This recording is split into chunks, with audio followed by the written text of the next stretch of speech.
She's not doing it at the KGBSD.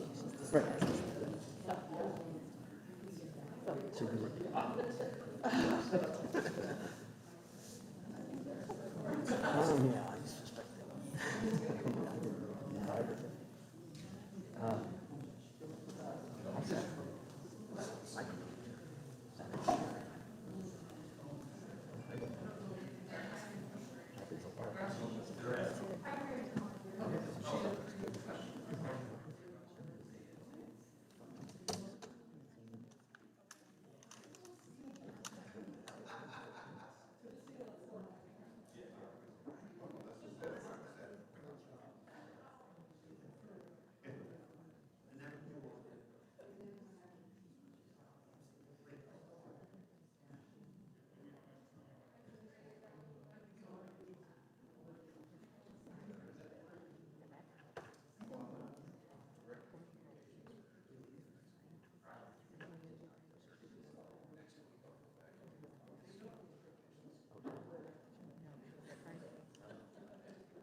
What's your preference? Do I need to be on camera? My voice okay? All right. you can be right back here just as long as the board members know you're talking to them. I'll probably stand over by Nicole so that And if you're off by yourself, you can take your mask off if you want. I can't hear what you said. What's that? Hey, yeah, I'm back.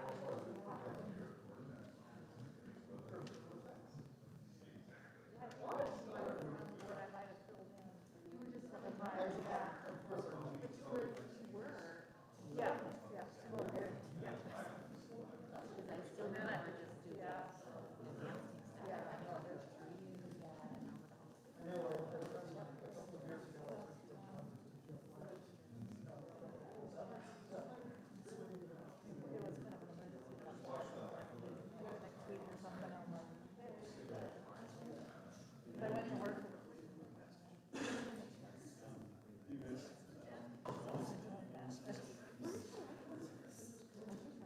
So everybody's in much like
Test.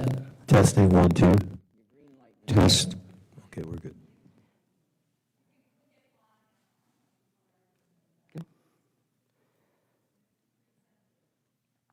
Good evening. It is 6:30, so we will go ahead and get started with this Ketchikan Gateway Borough School District community forum to introduce the 3 finalist candidates for the position of permanent superintendent of the school district.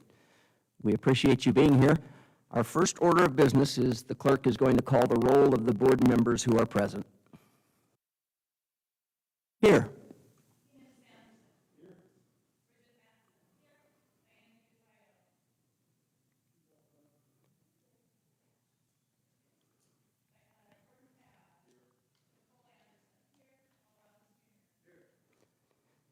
So all 7 school board members are present, and we are here mostly as observers. I'm Stephen Bradford. I'm the president of the school board, and I am tasked with asking the questions. The format tonight is this.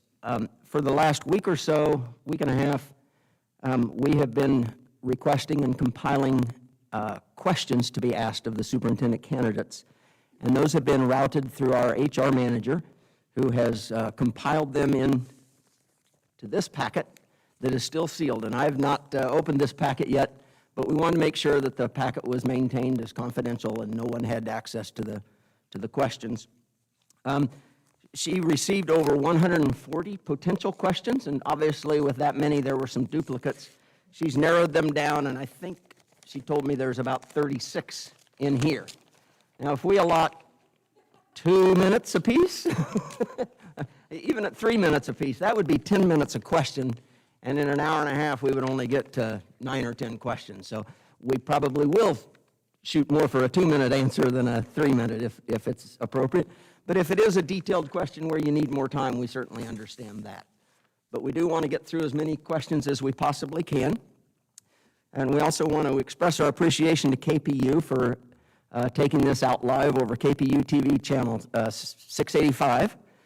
And it will also be available to anyone to view later on the KPU TV YouTube channel. You don't have to be a subscriber to that channel. You just go and find it on the YouTube search, and then you can watch this community forum if you so desire. We do have about an hour and a half, so let's just go ahead and get started.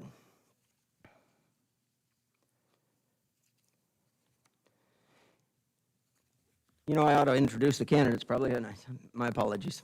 To my right, first is Melissa Johnson. She currently is the interim superintendent of Ketchikan Gateway Borough School District.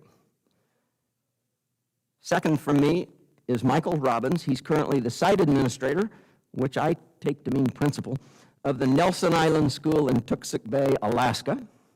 And on the end is Dr. Greg Fowler. He is currently the interim superintendent and principal of Rite of Passage Southwest Leadership Academy in Phoenix, Arizona. So we've got all weathers represented. Let's first ask the candidates to give just a minute or two description of their backgrounds. We'll start with you, Ms. Johnson. So I guess my background for this position is that I have 20 years in education. I've been a teacher at an elementary school and a middle school and a high school. I started out in this district, the Ketchikan School District, as a paraprofessional. Then I went as a teacher, and then administrator, and then the interim superintendent. I have a master's degree. I have a lot of experience in activities. I love to get kids involved. I'm passionate about activities and education. I love kids, and that's why I got into education. I want just to express how much I love the community. I've been doing the interim position for about 6 months, and it's been an interesting and difficult process, but also equally rewarding. There are times that I love the job, and then there are times that I cry in the bathtub. That's what I tell people, because it's the truth. Because it can be super frustrating, but at the same time, I make decisions that I feel that are best for students, and I take all the information in and then make a decision that will benefit the students. And personally, I've had 3 kids go through the school district. 2 of them went through the Tonga School of Arts and Sciences, went through Fawn Mountain, and then as a student in this district, I was a student at Houtland Elementary and then at Schombar, and then graduated from the Ketchikan High School. I'm a 3rd-generation Ketchikan graduate. My grandfather was a graduate of Ketchikan High School, and so my kids are as well. So they're 4th-generation K-High graduates, and I think that's about it. I feel like I gave a lot of information in 1.5 minutes. My name is Michael Robbins. I'm the site administrator principal now in Tooksik Bay, Alaska, which is on the Bering Sea in the LKSD school district. I've been a principal for the last 8 years in a variety of different places in the Syracuse City School District. I was a principal. I was a principal of a Catholic school in Rochester, and then before that, I was a director of all of our special programs in Syracuse City School District for 9 years. I've been an administrator for approximately 20 years in K-12 buildings, high school buildings. I've avoided middle school buildings, so that's kept me a little bit sane. But I truly have a passion for students in a student-centered learning environment where the decisions are made, I think like all of us, but with the best interest of the student, and try to build relationships with the students, the staff, and the community, because all of us need to work together to make it work. And I think I've done that throughout my career. And I've had the ability to take schools that have been struggling and have turned those around. Currently, we are in a school, at my school, we only had 36% of our kids on track to graduate. Now we have 98%. We had the highest graduation rate in the history of the school last year at 90%. So we're on the right track, I think. And it's just been a wonderful experience, and this is my home now, and it will be for the foreseeable future. So I love it in Alaska. It's been wonderful. And the weather is significantly better here than negative 22 where I came from. So thank you, Ketchikan. I appreciate it. Thank you, Mr. Robbins. And now, Dr. Fowler.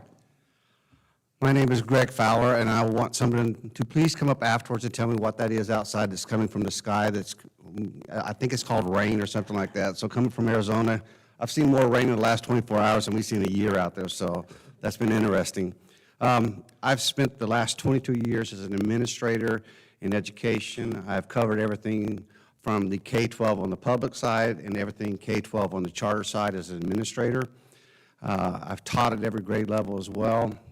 I truly have a love and a passion for students and for the changes that we can make in their lives.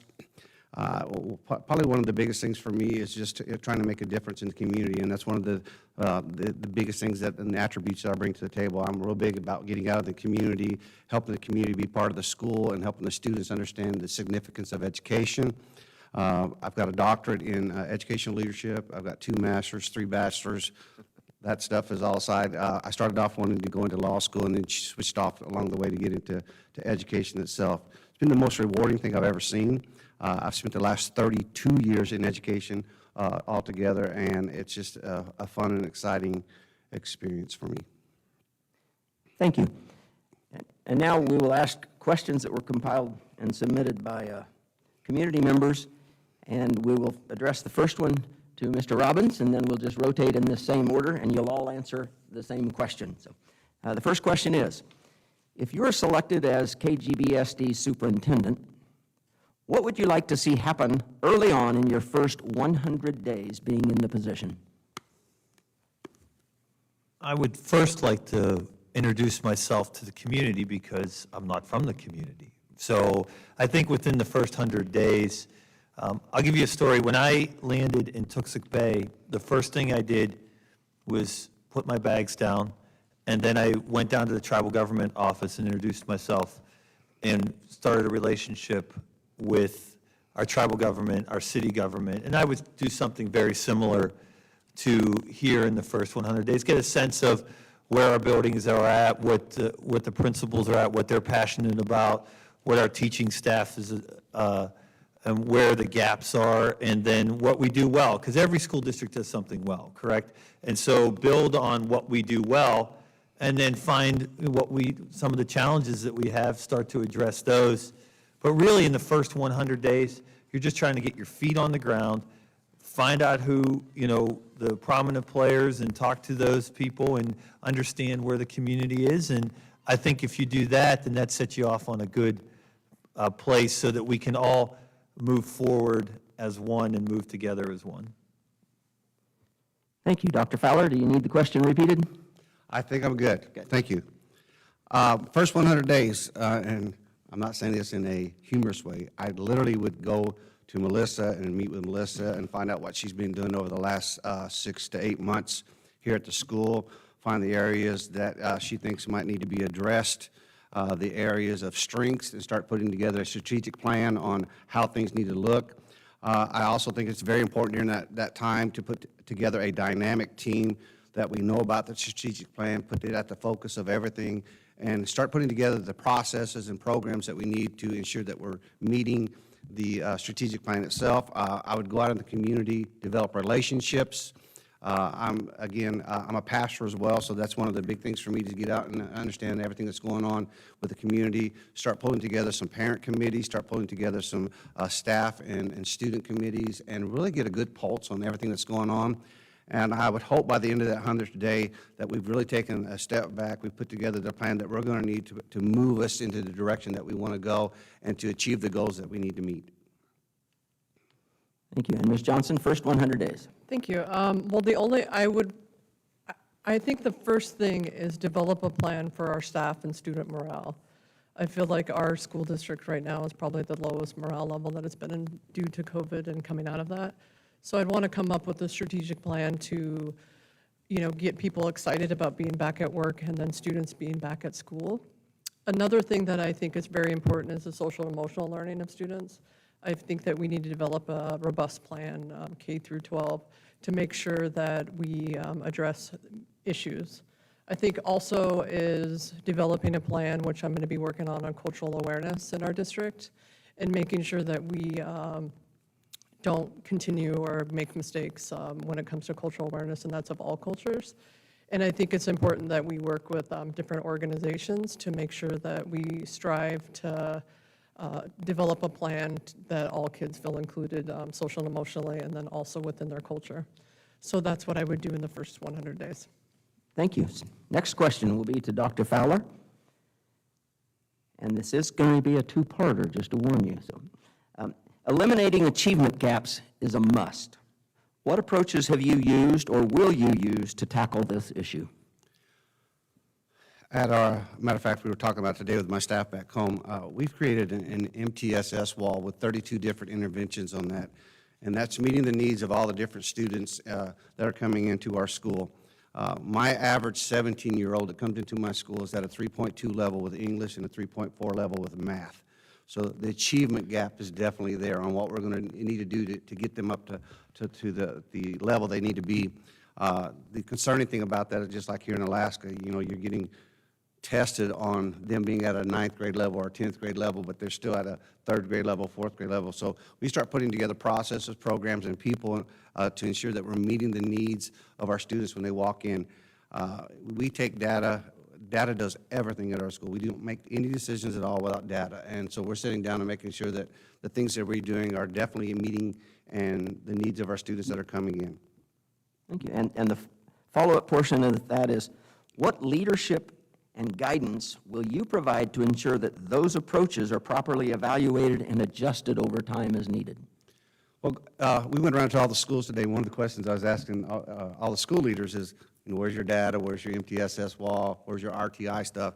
And they had good answers and stuff like that they gave back to me, but I want to see the data. So that would be me as a superintendent, making sure that you walk in to each of the school sites with the administration, making sure the data's on the wall, the MTSS wall is in place, the RTI is in place, and ensuring that we're using the data to direct the goals and the instruction of the school itself. So to kind of put it bluntly, I'm a very hands-on person, so I'd want to be there as much as possible as a superintendent to ensure that things are going on. So then when you have that opportunity, you can hand it off to other people to ensure the fidelity of the program itself. And Ms. Johnson, the achievement gap, what approaches have you used or will you use to tackle this issue? I think the number one issue for the achievement gap is a lack of data that we use in our buildings. And what I mean by that, we were actually having a conversation earlier at lunch, but is having a conversation around data every day in our buildings. I don't feel like that's something that we feel comfortable doing, so I feel like we need some training in that. I know Mrs. Bullard, who's in the stands, we went to a conference last summer, which we're planning to go this summer.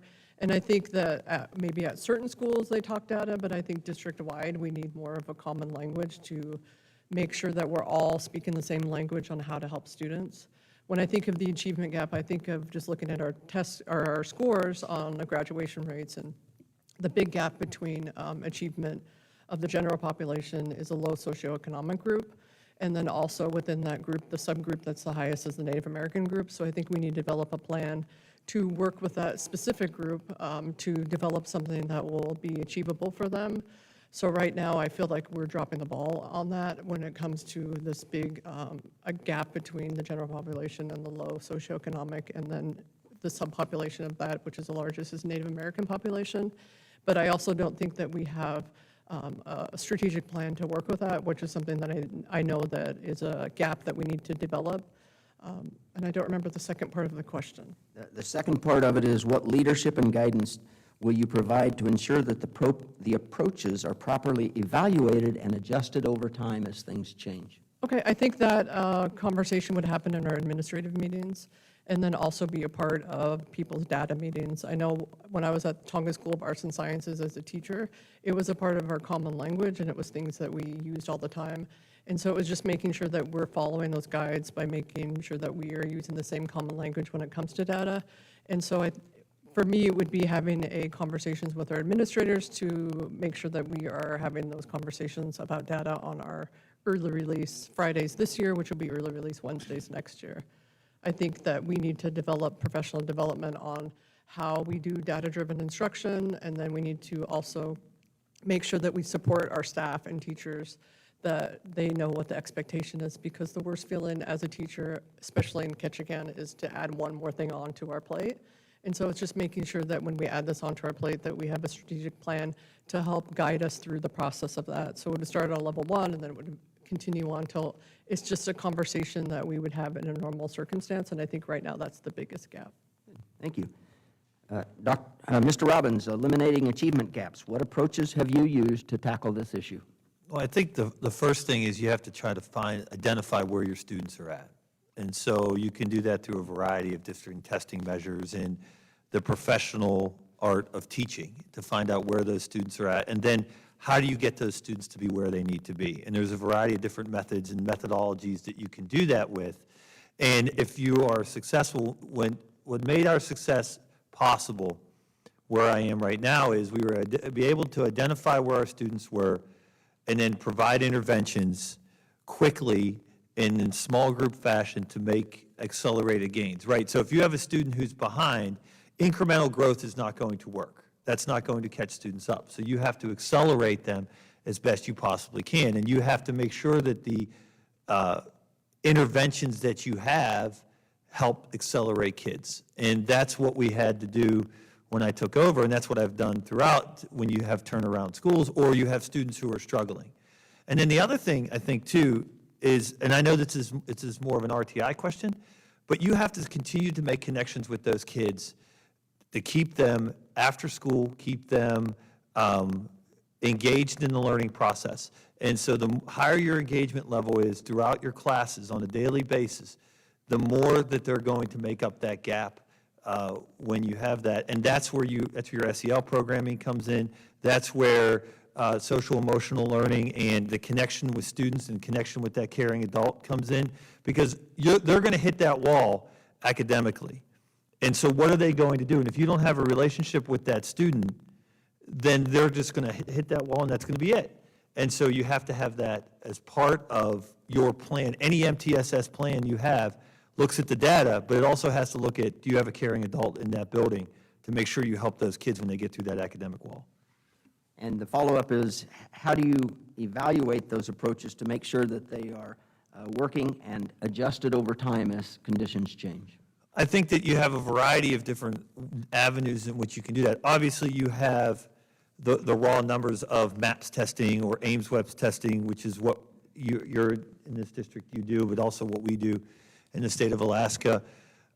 In my case, in my school now, we give student surveys to our kids every 2 weeks to see where they are on the SEL scale, and are they making connections with adults and with kids? Do they have time after school? Do they have those things that they need to be productive, and do the teachers need to have that? And then professional development. And Melissa's right, you got to train your principals on what to look for, how to do that, and then they move that forward with their staff. And if you make it a priority that you're going to evaluate, then that's something that will help move the ball forward. Thank you.